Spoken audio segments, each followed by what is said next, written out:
Bem-vindo, José Genuíno, querido.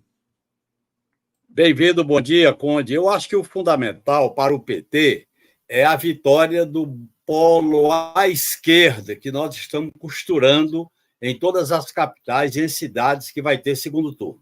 Assim como São Paulo, assim como Belo Horizonte, assim como Porto Alegre, assim como algumas capitais do Nordeste. Eu acho que essa eleição ela tem um significado político importante, porque é a primeira disputa política após a vitória monumental do Lula em 2022 e as tentativas da extrema-direita de atacar, de se vingar, de fazer o que estão fazendo desde o 8 de janeiro. Portanto, é uma eleição também importante para a gente mostrar o Brasil que estamos reconstruindo e transformando. Você está vendo aí como a pauta econômica está forte. O presidente Lula está anunciando hoje um programa de política industrial. O presidente Lula vai sancionar a lei do orçamento, que é importante, aí vai ter alguns vetos também importantes, e estamos fazendo algumas negociações. Eu acho que nós temos que sair da linha fiscalista. Nós não vamos resolver o problema econômico do país se a gente prioriza a questão fiscal. Tem que priorizar a questão do investimento e o financiamento das políticas públicas.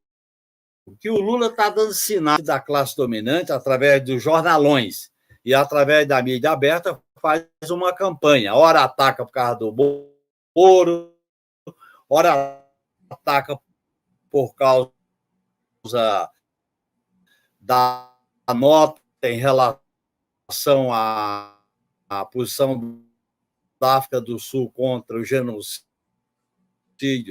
do governo de Israel, do apraz com a inauguração, com a reinauguração, com a reabertura da refinaria Abreu e Lima. Portanto, nós estamos vivendo um momento de disputa.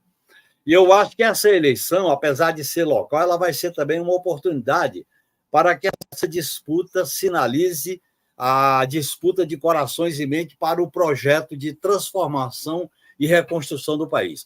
Eu acho que o PT está bem posto, está bem situado. Nós vamos ter candidatos à esquerda das principais capitais. Eu acho que no Rio de Janeiro a gente devia apoiar o candidato Tarcísio do PSOL. São Paulo nós estamos com o Moro e também estamos construindo. A eleição, numa aliança como esta, é uma construção permanente. O importante é essa construção se dar com os partidos à esquerda. Nós não podemos fortalecer essa frente amplíssima que já levou todas na relação do Congresso Nacional com o governo Lula. Genuíno, a sua conexão deu algumas instabilidades. Às vezes a gente perdeu um trechinho da sua fala. Você tem alguma coisa para fazer aí? Outro dispositivo para você entrar? Não tem não. É esse mesmo, rapaz. Eu já estou no computador melhor que tem. Tá? Bom, vamos avançar mais um pouquinho. É isso mesmo, assim. Vamos lá. Se ficar bom, muito ruim se continuar, eu saio e entro de novo. Isso, qualquer coisa a gente faz isso. O Genuíno, eu queria te ouvir realmente sobre os investimentos na refinaria de Abreu e Lima e toda a campanha contra, né, da mídia brasileira, essa retomada dessa refinaria. Você deve saber muito bem, né, como tudo que aconteceu ali, inclusive ela foi também alvo ali da Lava Jato, e a Lava Jato, como a gente sabe, é imprestável, né, se tornou imprestável depois das decisões ali do STF. Então, eu acho que não vale dizer, né, a Abreu e Lima foi vítima, né, dessas incursões da Lava Jato. Importante, estratégico. Comenta um pouquinho para a gente sobre Abreu e Lima. Olha, o petróleo continua importante para o Brasil, para o governo, para a sociedade. Essa refinaria Abreu e Lima, que estava no projeto desde o Lula 1, ela está sendo retomada numa política de fortalecimento do caráter público da Petrobras e do refino do petróleo que nós extraímos aqui no Brasil. Portanto, essa crítica feita pela mídia corporativa é uma crítica entreguista, como fala muito bem a companheira Gleisi da presidência do PT. Está se retomando a produção nacional, está se retomando a produção, favorecendo a produção local, e está se retomando uma refinaria que tem um papel importante para o Nordeste, Conde. Essa política de desenvolvimento industrial do Nordeste é muito importante. E a questão energética está vinculada com isso. Nós vamos diminuir a dependência em relação ao petróleo, mas isso é através de um processo. Veja bem, tem várias iniciativas da energia eólica, que está, inclusive, se desenvolvendo no Nordeste, tem as iniciativas de recomposição da base da energia elétrica via a energia das grandes barragens, né? E eu acho que também tem outras alternativas que podem ser buscadas. Então, eu acho que o Brasil está procurando ter uma certa autonomia. Nós temos que diminuir a dependência. O Brasil, ao diminuir essa dependência, ele vai adquirindo melhores condições, porque a energia é algo importante para um processo de crescimento econômico. Por exemplo, o governo está lançando hoje a nova política industrial. Como é que a gente pensa numa retomada da industrialização se nós não criamos condições de infraestrutura na área de energia, na área de transporte, na área de infraestrutura? Portanto, essa refinaria tem um papel importante. E fortalecer a Petrobras, Cone, tem uma simbologia forte, porque uma das principais consequências do lavajatismo foi a destruição do que significava de empresas vinculadas à exploração de gás e petróleo, vinculadas à construção de plataformas e, evidentemente, a perda de emprego, a perda de indenizações monstruosas, inclusive para os Estados Unidos, coisa que o articulista tenta dizer que é fake news do Lula, quando todo mundo sabe como o Departamento de Justiça interferiu nas investigações da Lava Jato. Portanto, eu acho que tem todo um contexto que mostra a importância dessa refinaria. Olha bem, o Lula inaugura a refinaria, inaugura uma unidade do ITA em Fortaleza, que é muito importante, outra unidade da Escola de Sargento em Recife, e agora volta novamente ao Nordeste com o programa Minha Casa e Minha Vida. O Brasil não pode ficar só administrando a questão fiscal. O Brasil tem que administrar crescimento, investimento, geração de emprego, melhoria do salário e, principalmente, Conde, os investimentos em políticas sociais, como saúde, educação, assistência social. Eu acho que o governo está fazendo essa reconstrução e há um segmento da classe dominante que se livrou do apoio que deram ao inominável Bolsonaro em 2018 e agora querem criar constrangimentos para o governo Lula para testar qual é a força do Lula, qual é a capacidade do Lula de enfrentá-los.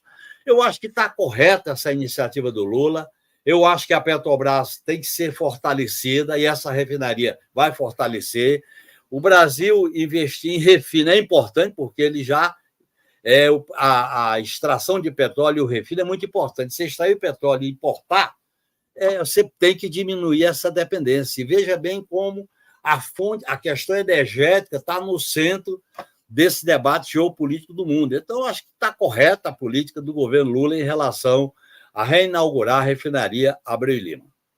Agora, Genuíno, precisa rever questões de ordem fiscal e tributária, de fato. Quer dizer, a gente não pode esquecer essa dimensão também, que é a preocupação do Fernando Haddad. Por exemplo, isenção para pastores, que é uma coisa que começa a ter um custo político para o governo. Queria que você comentasse sobre isso.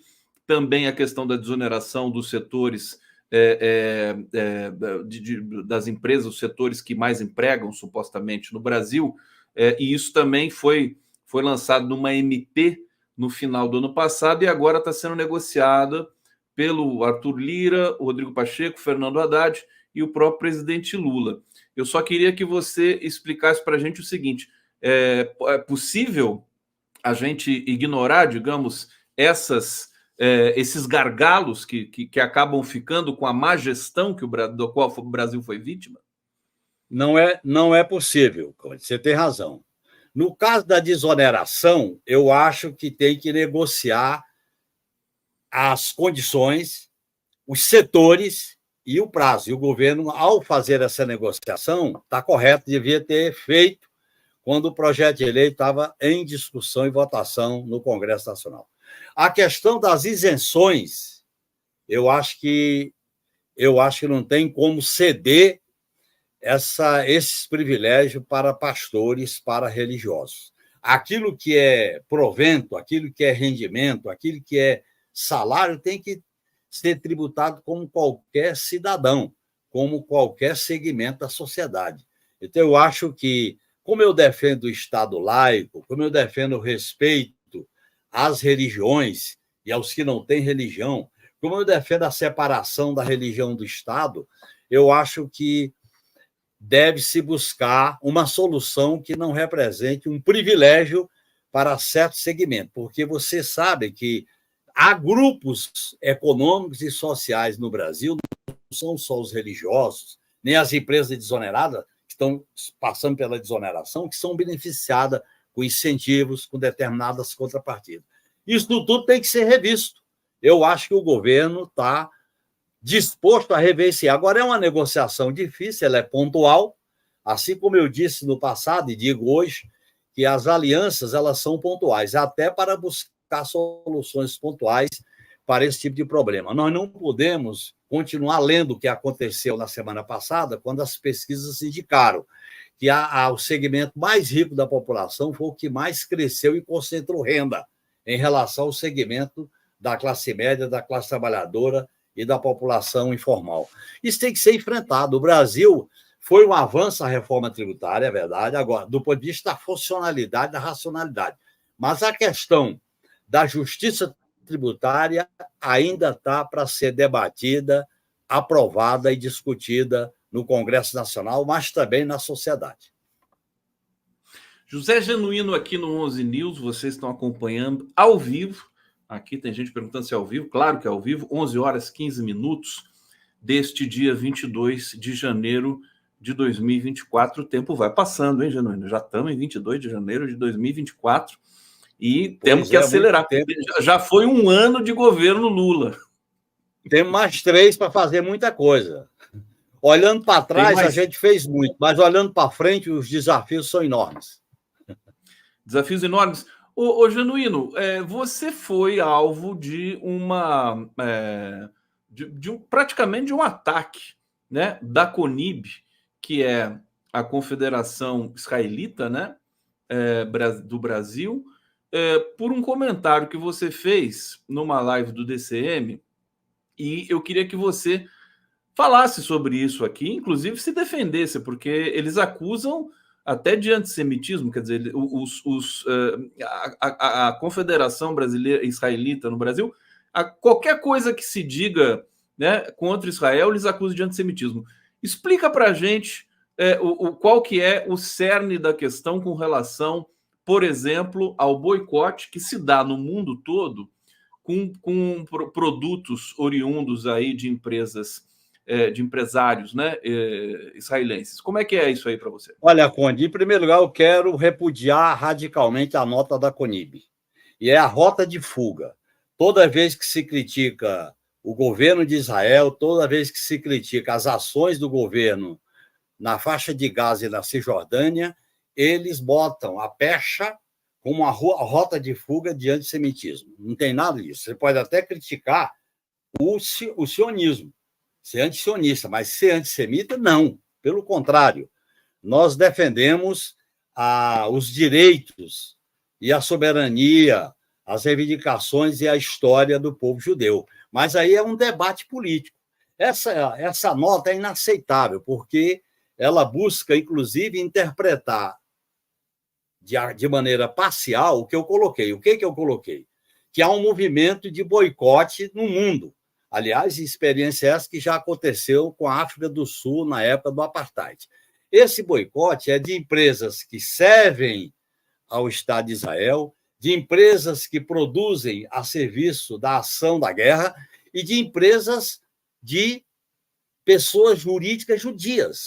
São judeus que têm essas empresas que estão vinculadas ao Estado. Assim como também tem empresas que não são de judeus que podem também sofrer esse tipo de boicote. O boicote é uma ação individual, é um movimento que não tem nada de preconceito, não tem nada de antissemitismo. E, ao fazer a nota, busca uma rota de fuga, que é a criminalização, que é colocar a pessoa na defensiva, é colocar o silêncio.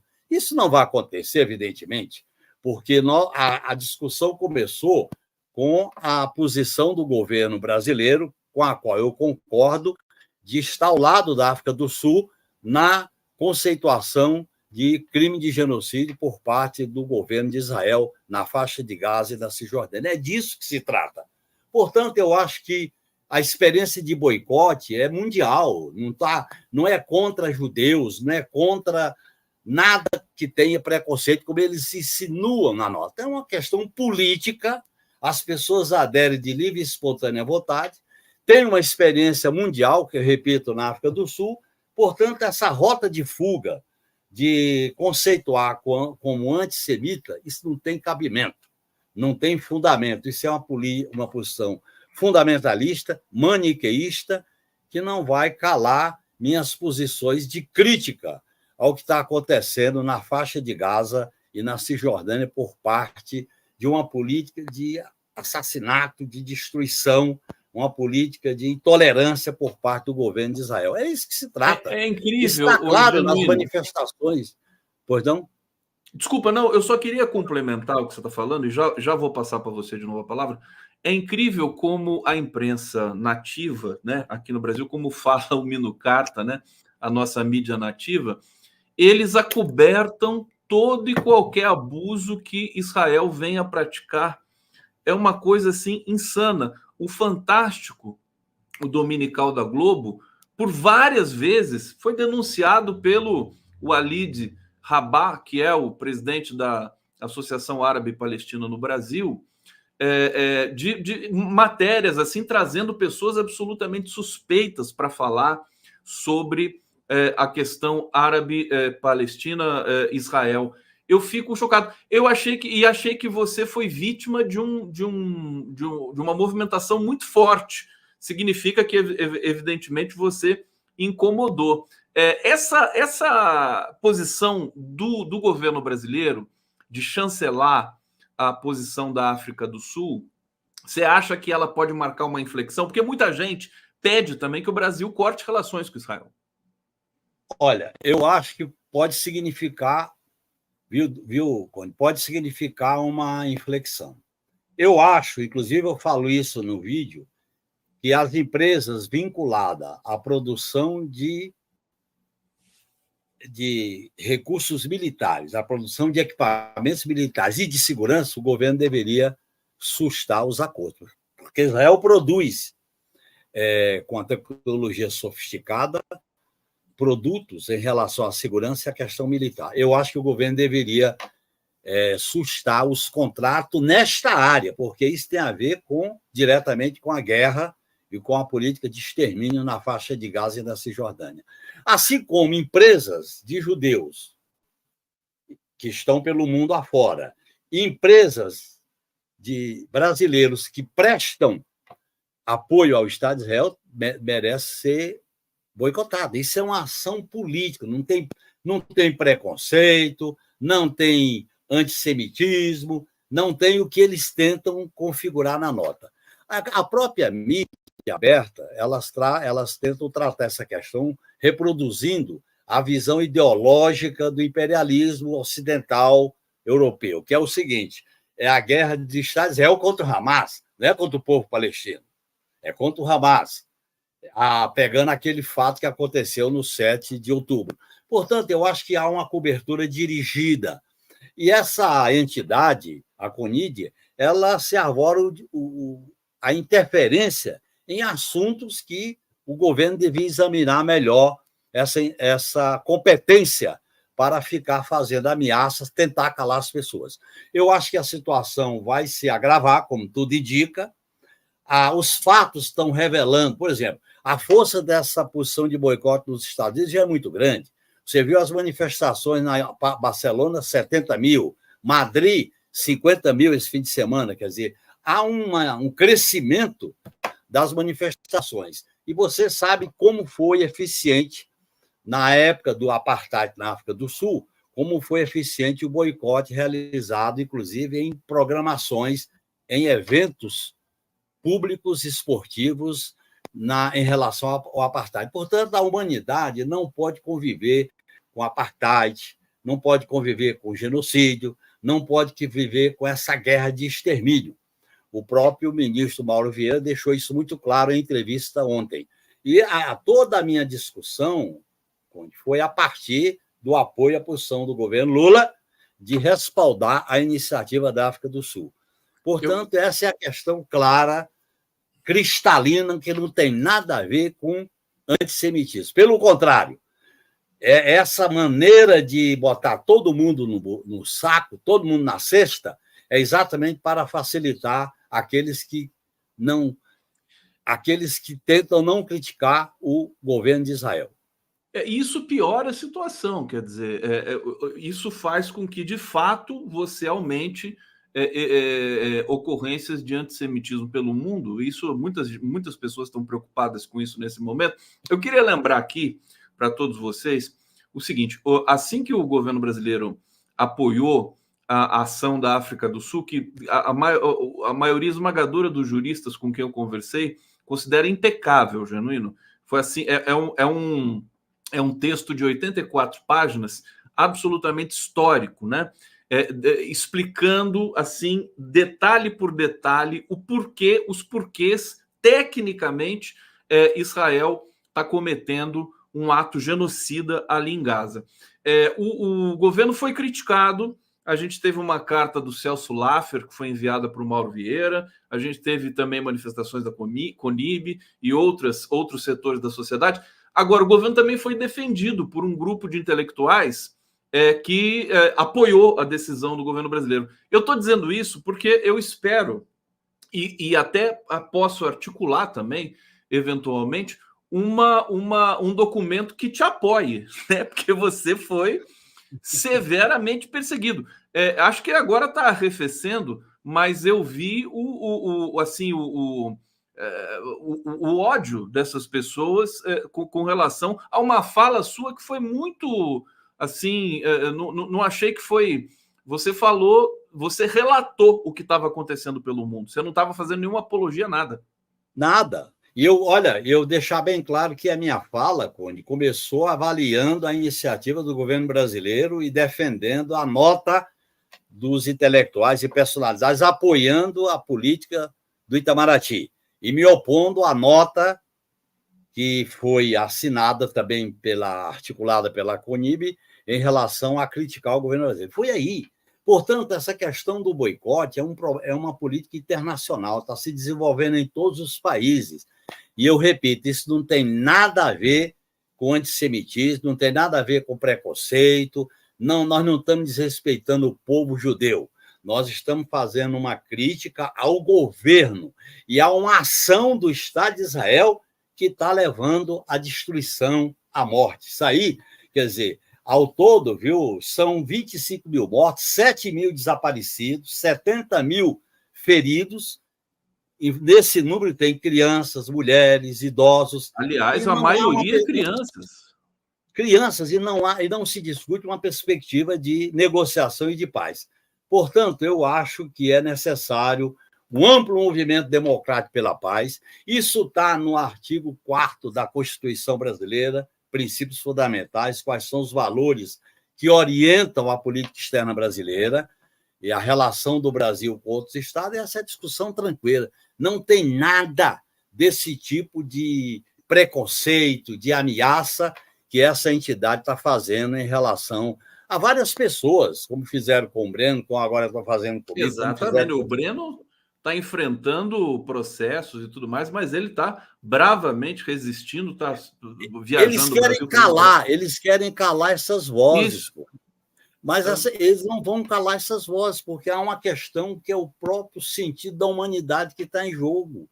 A gente assistiu o que está assistindo nas redes sociais, na televisão, e não se manifestar, não expressar a indignação, a gente cria aquela questão de se acostumar com a anormal. Portanto, eu acho que essa nota é inaceitável, a nota da CONIB, tá certo?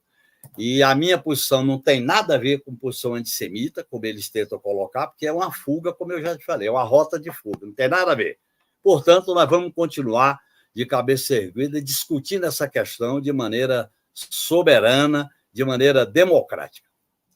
José Genuíno, olha, a gente está com uma audiência fantástica aqui, eu quero agradecer todos que estão nos acompanhando aqui no 11 News e pedir para vocês aproveitar, já que vocês estão proporcionando essa grande audiência, para vocês darem o like, né? Para vocês se inscreverem também no nosso canal. E eu vou para o bate-papo aqui, Genuíno, para trazer aqui a percepção do nosso público. Arthur Caetano, Palestina Livre e Soberana, para imediatamente com o genocídio das crianças, mulheres e idosos palestinos, nojo do sionismo, está aqui, né? Manifestação do nosso público. Raimundo Nonato Leite da Silva, o que ele acha do Aldo como vice do Nunes? Calma que o Genuíno já vai falar desse cenário, eu estou chegando lá. Graças Leiva, bom dia, dois queridos Conde Genuíno, comunidade do Condão, abraços da Gracias de Monteiro Lobato, um beijo para Gracias Leiva, querida, saudade. João dos Santos Ferreira, Condão, é ao vivo? É ao vivo, querido. Valquíria Camargo, Genuína, sempre muito afiado, ótima análise. E a Jussara Santana está dizendo aqui, não dá para engolir isenção para pastores, é um absurdo, desculpa o termo, Conde querido, mas minha sabiá afinada tia sempre dizia, quem muito abaixa as calças, aparece o popó. Que bonitinho. Você conhecia esse ditado? Conhecia. No Nordeste ele é muito comum, viu? Aliás, eu estive agora visitando a minha terra, o sertão do Ceará, Xeramubim, Encantado. Você foi para lá, é? Fui para lá, foi uma viagem politicamente muito comovente, muito significativa, para minhas origens, né? Você aproveitou o recesso de final de ano? Você foi no Natal? Eu fui para o casamento de uma sobrinha minha e visitar a minha mãe, que tem 98 anos, meus irmãos. Foi uma visita muito forte, porque a gente se reencontra. Visitei um quilombola mearim, um quilombo mearim, que já está certificado numa área de uma grande fazenda. E a gente vê que o Ceará está bem melhor ao longo de vários governos progressistas, que funciona bem. Mas é isso. Aí eu voltei desse período de viagem familiar e estamos aí no batente. E eu acho que é importante, Conde, uma coisa. O ano de 2024 vai ser decisivo. Essa ofensiva dos comentaristas de plantão, dos eunucos do neoliberalismo, como dizia o Brizola, aliás, lembrar os 102 anos do Brizola, né? Do nascimento do Brizola, lembrar também o centenário da morte de Lênin, eu acho que a gente vai encontrando energia para continuar essa luta. O sentido da vida é lutar por causas, por grandes causas. E eu acho que nós estamos diante desses desafios, de gerar emprego, o país crescer, melhorar salário, melhorar a educação, melhorar a saúde, melhorar a segurança, que eu acho que é um grande desafio do novo ministro da Justiça, tá certo? É ter uma política de segurança pública eficiente e vamos lutando para transformar e reconstruir o país. Eu acho que o Lula tá mais claro para o Lula como é que ele tem que enfrentar essa elite que tem espírito de preconceituoso, que tem um espírito de vira-lata, que tem um espírito de qualquer política nacional de desenvolvimento do país, é coisa velha, é coisa antiquada, não aposta nas possibilidades desse país. E o Lula aposta. Eu estou do lado do Lula, você sabe que eu tenho minhas opiniões críticas em alguns aspectos, no outros eu defendo o governo Lula, porque ele está fazendo um esforço. Essa ideia de ir para os estados, de visitar as regiões, de levar a defender as políticas públicas, ele está correto. Eu acho que é por aí que a gente vai dialogar com a população. Deixa eu aproveitar e dizer que história linda essa da sua viagem para Xaramubim, Encantado. Você tirou foto lá? Depois eu queria, se você tirou, eu queria ver algumas fotos, hein? Tirou? Ou você Tirei, depois eu te passo. São as fotos muito bonitas da região lá que eu nasci, o Encantado, né? Inclusive o livro que eu estou terminando é do Encantado Eu Vim. Lugares assim muito simbólicos, como foi a seca de 58, que eu trabalhei na construção da barragem de Quixeramobim, tá certo? E dei 2 entrevistas fora do espectro dos blogs alternativos democráticos como o teu, como outros. Eu dei uma entrevista numa rádio em Senador Pompeu e uma entrevista numa rádio e televisão em Quixeramobim. É como se eu estivesse me reencontrando politicamente naqueles lugares que eu andei tanto, por onde tudo começou, quando eu saí do interior em 62, fui para Fortaleza em 64, e em 68 eu já estava entrando na clandestinidade para vir para São Paulo. História linda do Genuíno. Eu cobro ele toda semana. E o livro, né, Genuíno? E o livro? E está quase pronto, né? Estamos concluindo, Conde. Estamos concluindo. Está concluindo.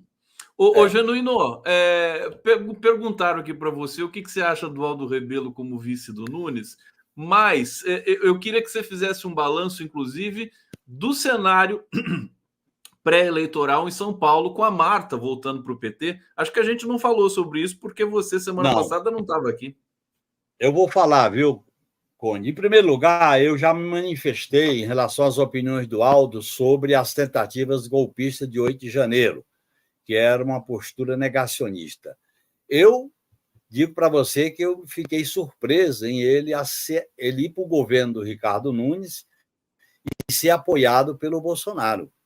Eu fiquei surpreso negativamente com o Aldo, porque eu conheço o Aldo de longa data, fomos deputados junto, ele foi presidente da Câmara, e essas duas atitudes dele, de negar a tentativa de golpe do 8 de janeiro e entrar no governo, ser o núcleo político do governo, eu acho que ele, como diz o velho e saudoso Brizola, ele custeou o alambrado, quer dizer, fez uma outra opção política. E, para mim, eu não comemoro, nem vou aqui, vamos dizer assim, tirar qualquer proveito disso. Eu vou lamentar que um quadro político tenha feito essa opção e esse caminho.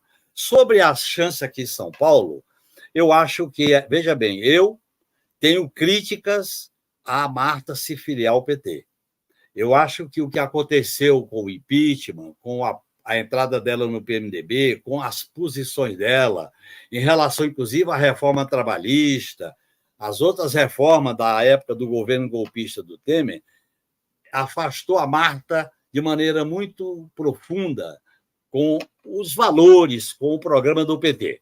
E eu acho que a volta dela ao PT, nada é defendido, mas precisaria ser discutido, avaliado, ouvir a própria opinião dela, como é que ela avalia esse processo, quais são os compromissos que ela volta a reassumir. Eu acho que a Marta acrescenta a candidatura do Boulos, mas eu preferia que ela fosse candidata por outro partido. A volta dela ao PT, eu acho que, no caso, a maneira como ela saiu, as motivações que ela defendeu, criou um obstáculo. E esse obstáculo, essa distância, não foi encurtada com essa volta dela. Portanto, eu respeito a história da Marta, eu sempre fui muito amigo dela, ela sempre foi muito solidária comigo, mas eu, pensando no caráter do PT, na identidade do PT e no que aconteceu com o golpe de 2016, eu acho que não podia ser uma volta qualquer. Não foi uma saída qualquer, Conde. Foi uma saída num quadro de profundo ataque ao PT e de uma reviravolta geral para o país. Então, eu tenho essas críticas à maneira como ela está se reencontrando e se filiando ao PT para ser candidata a vice do Boulos. Agora, eu acho que o Boulos é uma candidatura viável, ele está preparado e está afim. É um jovem político experiente com a sua pouca idade, conhece bem, ele tem respaldo da população da periferia, ele tem uma visão de administrar a cidade que ele já mostrou na eleição passada. Eu sou um entusiasta da campanha dele para prefeito. Inclusive, você participou. Eu já participei de duas atividades aqui no bairro. Claro. Junto com o Boulos e tudo mais. Se não me engano, amanhã vai ter um ato também com o Boulos, né? Em algum lugar da cidade. Ter. Então, agora, as minhas críticas em relação à filiação da Marta ao PT. A minha posição, para deixar bem claro, ela é semelhante à posição defendida pelo meu companheiro de partido, dirigente do PT, o Walter Pomar.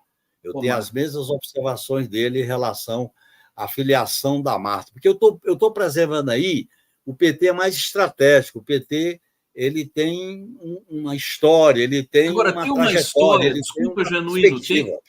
tem uma história fantástica que me contou aqui o Adriano Diogo, nosso companheiro, seu companheiro também de longa data, ex-deputado estadual do PT, pelo PT. Ele disse que a Marta estava ali na Secretaria de Relações Internacionais do Ricardo Nunes, sendo preparada para ser a vice do Ricardo Nunes.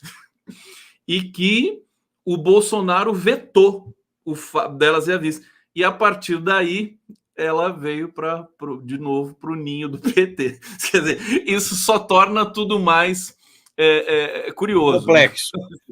Curioso, em um partido político, e a filiação é livre, a adesão é de livre e espontânea vontade, quando se quebram, se cortam, quando se destrói certos laços, a reconstrução tem que ser um processo mais complexo, tem que ser bem debatido, tem que ser bem discutido, não pode ser assim. Não foi no oba-oba a saída, mas também não pode ser no oba-oba a volta. Eu acho que, portanto, eu tenho minhas opiniões críticas à volta da Marta ao PT. Acho que ela, como vice do Boulos, dá força, dá representatividade, ela tem uma memória nesta cidade pelo que ela fez no céu, corredor de ônibus, bilhete único, é uma memória forte. Agora, eu tenho, como militante do PT, eu tenho o direito de defender o caráter do PT, a sua trajetória política, e essas saídas e essas refiliações têm que ser bem discutidas a partir de uma avaliação do que levaram, os motivos que levaram a pessoa a sair do PT, os motivos que orientaram essa ruptura, porque foi uma ruptura, né, Conde? Não foi uma ação qualquer, não foi uma escolha eleitoral apenas, não foi um evento insignificante, foi um evento de grandes proporções, porque nós tivemos um golpe, ela votou favorável ao golpe, ela cumprimentou os golpistas com flores, e ela foi para um partido e deu força para uma alternativa que é oposta do PT, inclusive no governo que ela participava. Agora, nada é definitivo, mas tudo tem que ser profundamente debatido e discutido. José Genuíno, a gente está chegando ao final aqui do Papo com o Genuíno. Deixa eu trazer mais um pouquinho a participação do público aqui. A Maria Zagansky gostou aqui da sua lembrança do Brizola. Eunucos do neoliberalismo, kkk. Eu também adorei. Eu só não sei por que eunuco, né? Porque eunuco significa eunucos vem do tutano, aquilo que é essencial, do miolo, aquilo que é da essência, que são os elaboradores dos valores neoliberais. Não, porque os valores. O que eu sei de eunuco são aqueles sujeitos que ficavam ali junto com as rainhas e que eram castrados para não ter problema, entendeu? Né? Não é isso, gente? Não é isso, eunuco? Os eunucos são os mais fiéis do que os próprios patrões. Tá bom, tá certo. A Maria Noemi está dizendo, aqui no Ceará a mamãe diz todo dia, a colega fez a mudança no final para que o Conde pudesse falar, é aquela história lá, quem muito se abaixa, o rabo aparece. O rabo pode falar, a gente, né, não tem problema aqui. Márcio Marques, José Genuíno, você é uma lenda viva da guerrilha democrática brasileira que deve ser reverenciado sempre, hoje, no futuro, no nosso Brasil varonil, você melhor que está... Como é que é? Você é o melhor que está tendo faz tempo, meu camarada. Aqui o carinho pelo Genuíno. Lúcia Zanetta, Genuíno, melhor professor de História do Brasil do Cursinho Equipe. Você deu aula no Cursinho Equipe? Durante 5 anos eu era professor de História no Cursinho Equipe, com a Laura Tete, grande figura que eu estimo e tenho uma amizade com ela até hoje. O Leonel Itaúsu, certo? Pessoas assim que eu convivi muito no Cursinho Equipe, dando aula para sobreviver em São Paulo quando eu saí da prisão em 77. Rapaz, não sabia dessa história do Genuíno. Irmã Palestina, você e suas lembranças, Genuíno, tudo é muito lindo. Ana Herculano, Genuíno é sempre uma honra ouvi-lo, história e lucidez. Está aí, meu querido Genuíno. Olha, obrigado mais uma vez. Continuamos aqui nas análises, na luta. Toda segunda-feira, né, Conde? Toda segunda-feira. Toda segunda-feira. Genuíno aqui é nosso habituê total. E até lá, meu querido. Um grande abraço, Conde. Beijo para você.